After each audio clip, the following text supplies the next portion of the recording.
I'm a queen. And queens don't marry men like him. She said about me after her father asked about marriage at a family dinner. I smiled, wished her well, and walked away. Now her king has cheated on her with her best friend, and she's desperately texting me. Hey viewers, before we move on to the video, please make sure to subscribe to the channel and hit the like button if you want to see more stories like this. Thanks. It wasn't a sudden thing, the change in Sarah. It was more like watching a statue being slowly eroded by the wind. Tiny pieces flaking away until the person you once knew was just a different shape. For 5 years, I was the one who saw her through grad school, through 3 dead-end jobs, and through the family drama she said ruined her Christmas every single year. I was the reliable one, the stable one.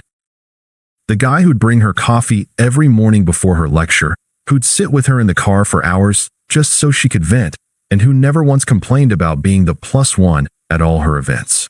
I didn't mind being the quiet one in the corner because I genuinely believed she was a good person underneath all the noise.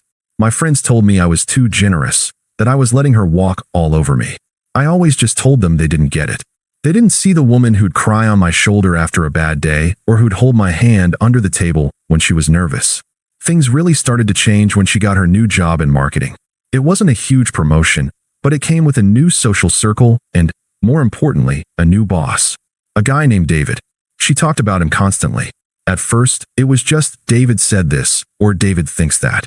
Soon, it became David would never have let that happen, and David is on a completely different level. I started to feel less like her partner and more like a permanent fixture in her background. My job was a steady one in logistics, something I'd built from the ground up and was proud of. It gave me the freedom to work from home most days and allowed me to provide for us without stress. For her, though, it was a problem. She started calling it unambitious and safe. Alex, you have to get out of that job, she said to me one night, scrolling through her phone. It's just a little boring. My coworkers are all talking about investing in crypto and starting their own companies. It's a different world. I tried to tell her that I liked my job, that it provided a great life for us, but she just waved her hand dismissively. Yeah, I know. It's fine. It's just not great. I swallowed the comment and let it go. I had a long history of letting her little digs go. I chalked it up to stress or her big personality. The last 6 months, she'd been distant. We'd stopped having quiet dinners at home and started going to loud, crowded restaurants with her new friends.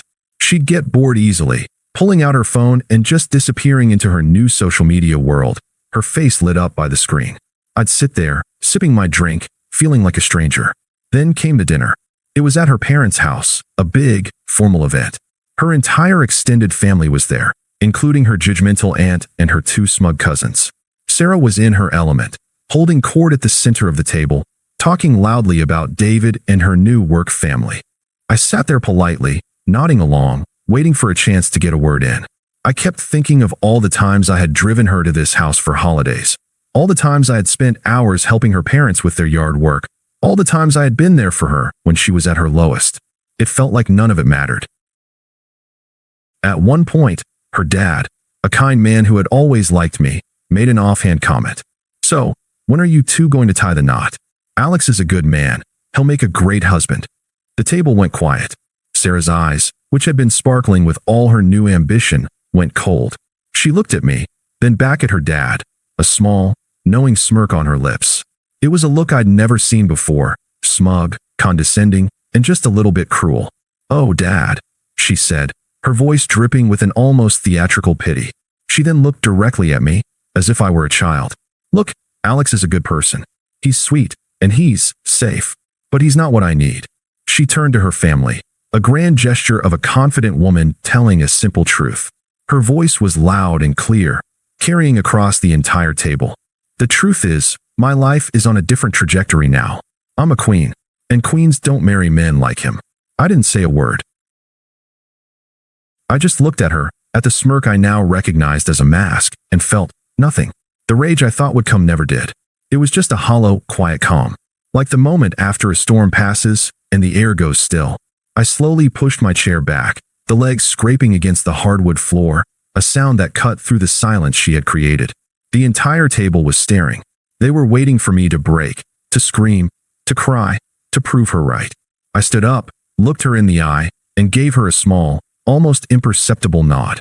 A final acknowledgement of the person she once was. "Then I hope you find your king," I said, my voice low and steady. I didn't raise it. I didn't need to. Every person at the table heard me. I gave her one last look of complete and utter finality, then turned and walked out of the room. I didn't rush. I walked at a normal, measured pace, grabbing my coat from the front hall closet. As I opened the door to leave, I heard her voice behind me. "Alex, wait." It was a mix of shock and a fleeting moment of panic. She expected me to crumble, not to just leave. I didn't look back. I just walked out into the cool night air and closed the door behind me. The silence was deafening. I got into my car and drove away without a destination in mind. I just drove. The streets were a blur of yellow and white lights. Every mile put more distance between me and the person I thought I knew. I had spent so much of my time trying to make her happy, trying to be the kind of man she wanted, that I had lost track of who I was.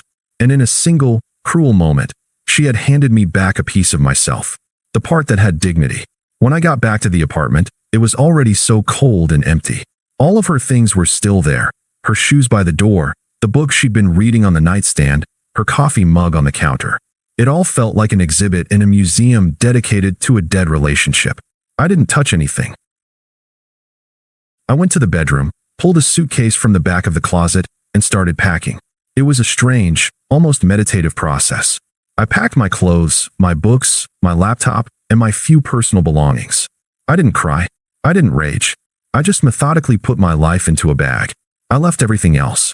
The furniture, the kitchen stuff, the television. It was all hers now. As I zipped up the suitcase, my phone buzzed. A text from Sarah. "Are you serious? You're just leaving?" I didn't reply. I didn't even open the message. I wasn't angry. I was just done. I went to my home office, found a blank sheet of paper, and wrote a single line. "I've moved out. The keys are under the welcome mat. I hope you find what you're looking for." I folded the note, placed it on the kitchen counter, and picked up my bag. I grabbed my car keys, walked out of the apartment for the last time, and locked the door. I put the keys under the mat, just like the note said. Then, I got in my car and drove away. My phone buzzed in my pocket again and again. Her calls, a text from her cousin, another from her best friend, who was also one of our mutual friends. I didn't look at any of them. I just drove until I was far away, until I found a motel on the side of a highway. For the next few weeks, I went radio silent. I didn't block anyone. I didn't make a big announcement. I simply disappeared. I changed my routine, stopped going to the coffee shop we used to frequent, and spent my weekends alone, just working and thinking. The silence was unnerving at first, but it quickly became my shield. A barrier protecting me from her and the life I had left behind. A few months went by. The world kept turning, just as it had before Sarah and I met. My world, once centered on her orbit, began to spin on its own axis again. My apartment, now filled with my own things, felt less like a temporary space and more like a home. The loneliness was still there sometimes, but it was a quiet, manageable ache, not the searing pain it had been. I was working long hours on the logistics software I'd been conceptualizing, pouring all my energy and focus into it. It was a good distraction, a healthy outlet for all the chaos that had been simmering inside me. And then, one day, the narrative changed. It was late on a Tuesday night. I was at my desk, deep in code, when my phone buzzed with a message from my old friend, Mark. Mark was the one who had always told me I was too good to her, the one who had always kept a healthy distance from our relationship's drama. I rarely heard from him outside of a quick text, so the notification caught my attention. The message was just a link to a private social media post with a single word, "Dude." I clicked on it. It was a long, rambling post from Sarah's best friend, Jess. The same Jess who had been at the family dinner and was one of our mutual friends. The post was a scorched earth rant, a tirade about betrayal and backstabbing. I read the words, and they hit me like a ton of bricks. Jess had found out that David, the king, had been sleeping with her. Not just once, but for months. He had been manipulating both of them, telling Jess that his relationship with Sarah was on the rocks and that he would leave her soon. The post detailed how he had used Jess for emotional support, all while publicly parading his relationship with Sarah. He was not a king. He was a con artist. The post didn't stop there. Jess revealed that David had been using his business connections to impress both of them. He had a flashy car, but it was a lease. His trips were all paid for by his father's company, a company he had been trying to get a job with and failing miserably. He was a fraud, and Sarah, who had prided herself on being so discerning and ambitious, had fallen for his entire act. But the most damning part was the final paragraph. Jess wrote about how David had laughed at Sarah, mocking her behind her back and calling her a stepping stone and a temporary fling. He said that Sarah was so desperate for a taste of the good life that she would believe anything he told her. He told Jess that Sarah was a trophy for the moment, but that she was getting too clingy and he was ready to move on. As I read the words, a strange feeling washed over me. It wasn't triumph, not exactly. It was a kind of vindication so complete, so profound, that it almost felt unreal. All the things she had said about my life being small, about me being unambitious and safe, were all the very things she had been tricked into giving up. She had discarded me for a mirage, a man who was nothing but a cheap imitation of the success she craved. The next morning, the post was gone, but the damage had already been done. Other people had seen it, and the rumor mill was churning. I started getting texts from people I hadn't spoken to in years. "Did you hear about Sarah? I'm so sorry, dude. I always knew he was a jerk." I just wrote back, "It's all good. I'm just focused on my work," and left it at that. I wasn't going to gloat. The irony of the situation was its own reward. The universe, it seemed, had a sense of poetic justice after all. The queen who had discarded me for her king had been betrayed by him in the most public and humiliating way possible. Her kingdom was burning, and I was just quietly watching the smoke from a safe distance. The first few weeks after the post went viral were quiet. I figured she was too humiliated to reach out. But a few weeks turned into a month, and then another. The dam, it seemed, was finally breaking. It started with a text from an unknown number. "Hey, it's me, Sarah." I didn't reply. I just deleted the message and went back to my work. My mind didn't even register a spike in frustration or anger. It was just a weird piece of spam, a ghost from a past life.